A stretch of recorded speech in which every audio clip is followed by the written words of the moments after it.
केवढं मोठं कार्य आहे कर्व्यांचं.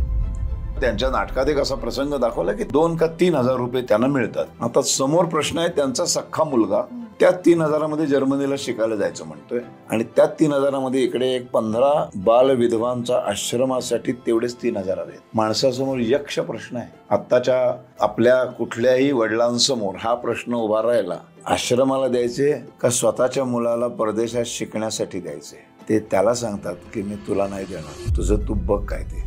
मुलासाठी खलनायक बनतो तो माणूस. बाहेर ते महर्षी आहे, पुढे भारतरत्न पुरस्कार आहे त्यांना. लोकमान्य टिळक, सावरकर, गांधी, कर्वे, फुले, आंबेडकर घरावर तुळशी पत्र ठेवून समाजाचा संसार करायला निघालेली माणसं आहेत.